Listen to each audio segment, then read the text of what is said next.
Toto je podkôrny hmyz. Podkôrny hmyz, ktorý sa zrodí veľmi jednoducho.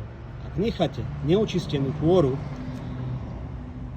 okamžite pod tou najtenšou vrstvou, aj keď ho dáte dole, aj tá najtenšia vrstva kôry okamžite sa chytí podkôrny hmyz. Toto som kedysi pred 15 rokmi brúsil na to, aby som si postavil takúto stenu, ktorá bude tvoriť súčasť dvora.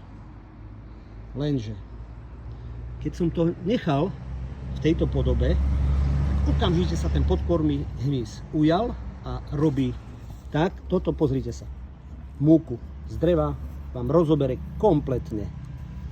Kompletne vám postupne požiera. Nevadí, že to 15 rokov nebolo pohnuté s tým drevom. On je vytrvalý. Bude tu aj 50 rokov. Takto sa bude postupne starať o to, čo vy urobíte, a on to zožerie. A prečo to hovorím? No len preto, že pred 34 rokmi sme mali tú revolúciu a tam sme tiež neočistili kôru. Nechali sme to tak, nechali sme komunistov fungovať ďalej v súdnictve, v prokuratúre.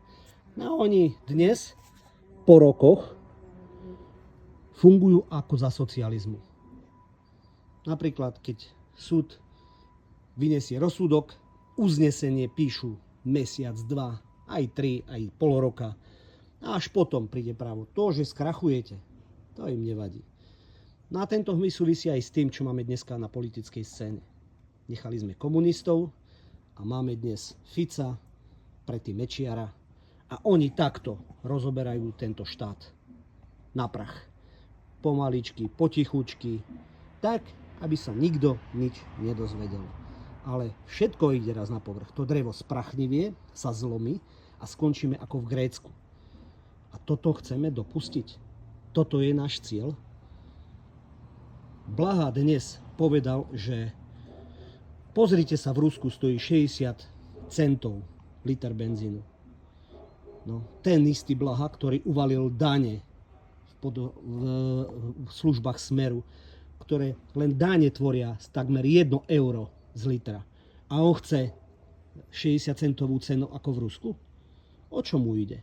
O čom trepe? Blúdy, hlúposti, balamutí ľudí, ktorí o ekonomike ani netušili. No a keď potom chceme postaviť z takéhoto dreva napríklad takúto stavbu a po 15 rokoch zistíte, že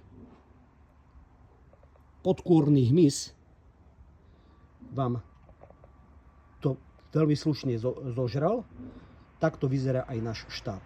Podkôrny hmyz v podobe Smeru takto funguje. Žiaľ Bohu. Zobuďme sa.